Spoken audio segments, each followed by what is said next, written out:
Entendeu? Claro, nesse exemplo, né? Nesse exemplo. Agora eu percebi que nesses sets que o senhor passou não apareceu nem Oxum e nem Yansan. São os polos dos orixás. Não quer dizer que eles não atuam nos níveis, porque existem vários orixás.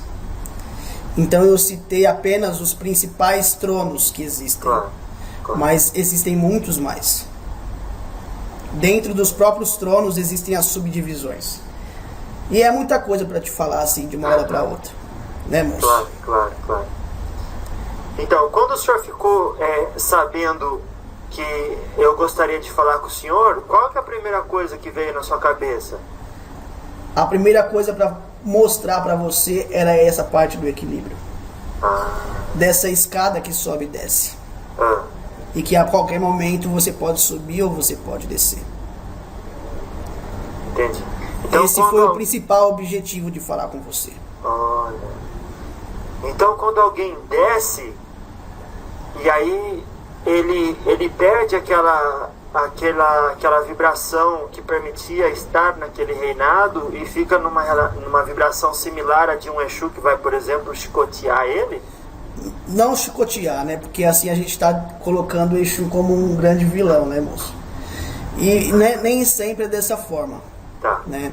Existem várias formas de você fazer um espírito entender. Claro. Quanto maior o seu grau de evolução, menos a necessidade de passar por um processo desse. Claro. Só o fato de cair estar na mesma vibração, não na mesma vibração que um Exu, mas na mesma vibração que um espírito trevoso, porque o Exu ele está nessa vibração por trabalho, não porque ele é isso, não é mesmo? Exatamente. Como eu te disse, tem muitos guardiões que trabalham para a luz. Então eles estão nas trevas com o objetivo de pegar e resgatar espíritos e mandar para a luz. Esse é o principal objetivo. Então, um espírito que já está no degrau de Oxalá, só o fato de ele cair na vibração de um espírito trevoso, ele já deve sentir muita vergonha, né? Sim. Isso por isso mesmo que se torna mais difícil, né, moço? Ah. Porque ele passa por um processo de autocondenação. Ah. E aí, quanto maior conhecimento você tem, quanto maior a sua mala, mais peso se tem. Olha. Claro que quanto mais você ama as pessoas, mais você sofre por suas dores. Mais gente, mais oportunidade de sofrimento, entre aspas, né? Sofrimento. Mas você tem, não é assim? Também. Olha. Qual foi o espírito mais evoluído que o senhor já pôde conversar? Tem um caboclo que eu conheci, mas que eu não consegui nem chegar muito perto dele. Nossa. Porque ele tinha tanta luz que eu tive que até fechar meus olhos. Porque eu não conseguia ver com clareza a sua imagem. Né? Então, por conta de eu trabalhar na densidade, então o meu corpo fluídico é um pouco denso para adentrar nas profundezas onde que eu vou para resgatar aquelas pessoas que precisam ser resgatadas. Então eu não tenho esse corpo fluídico tão leve, tão sutil para conseguir encarar um espírito de tanta luz. Nossa. Né? E houve um caboclo que eu tive a oportunidade de conhecer de longe, mas já deu para sentir o tamanho da sua força. Nossa. E ele estava na vibração de qual orixá? Um caboclo de Oxalá. Eita. Seu Pena Branca.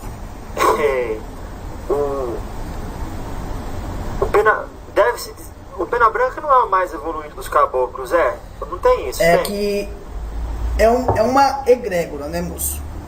Então existem centenas de caboclo Pena Branca por aí. Claro. Então, esse que eu vi, caboclo Pena Branca, se não é o maior caboclo Pena Branca, ele está muito evoluído. Nossa.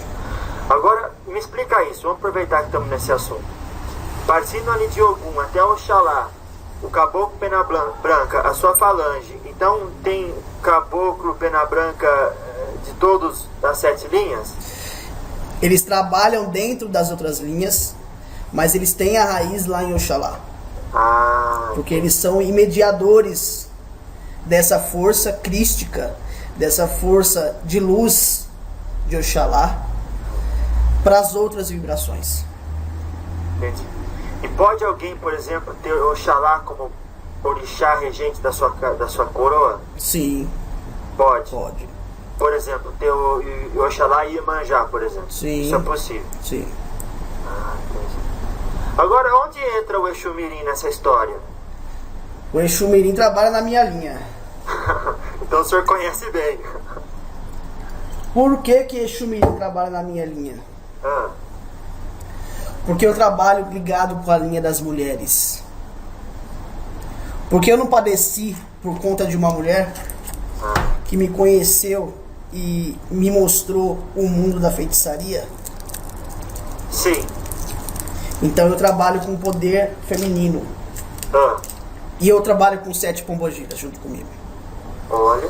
Então, na minha falange eu tenho 7 pombogiras que trabalham comigo. E Exu Mirim é um poder infantil. E a criança está ligado à mulher, porque a mulher dá a luz. Então a criança, ela trabalha na linha feminina. Então a criança, ela faz parte da minha corrente por conta disso. Então os Exus Mirins trabalham na vibração do meia-noite. E o senhor pode lembrar eu qual que é o orixá que rege o seu meia-noite? O orixá que rege direto o seu meia-noite, o ponto da meia-noite, é o Xangô. Xangô, né? Xangô. Da justiça. Isso, porque ele tá no meio, né? Tá. Então é ele que vê o equilíbrio das coisas. E Exu da meia-noite trabalha entre razão e emoção. Nossa. Mas então, o Exu Mirim então é um Exu só que plasmado como uma criança. Isso. Mas ele foi um espírito de uma criança que fez maldade e morreu? Nem sempre, moço. Às vezes é uma criança revoltada. Porque desencarnou já adulto. Mas teve muito processo na infância. E aí quando desencarnou, quis voltar pro corpo fluídico de criança para fazer o que ele queria fazer. Ou para descontar a sua raiva, né? Pelo sofrimento que passou. Tá. E aí como Exu Mirim, ele vai descontar a raiva e faz o mal. Se ele tiver no lado negativo da coisa, faz. Porque aí a gente tem que avaliar caso a caso. Tá. Então tem o lado positivo da força e o lado negativo da força. Exatamente. Então tem o Exu Mirim que só faz o bem e o Exu Mirim que só faz o mal. Para Exu, esse conceito de bem e mal não existe, né, moço? Não? Não. Tudo tem um objetivo só. Tá, fazer progredir o objeto de atenção. Se ele trabalha para a luz, ele vai trabalhar para fazer a evolução. E se ele receber uma ordem de que ele tem que fazer um castigo para alguém, ele vai fazer porque ele recebeu a ordem para fazer. Isso não quer dizer que ele é mau. Você tá entendendo, moço? Sim, sim. Porque ninguém colhe aquilo que não plantou. Tem que ter alguém para fazer o mal. Isso é assim desde os tempos dos tempos dos tempos. Mas eu pensava, seu meia-noite, que a gente mesmo cria peso na consciência, que é o maior mal que a gente pode causar a nós mesmos. Sim, Então Mas pra não- quê? Mas não quer dizer que você não vai colher aquilo que você plantou.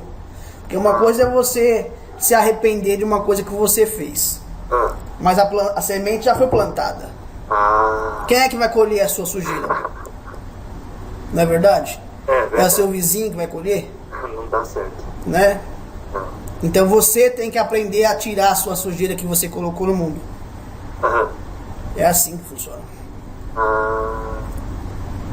Entendi.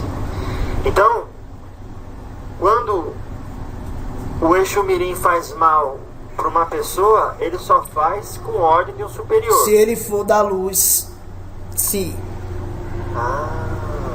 Se ele for um emissário das luzes nas trevas, ele vai fazer para cumprir a ordem da evolução.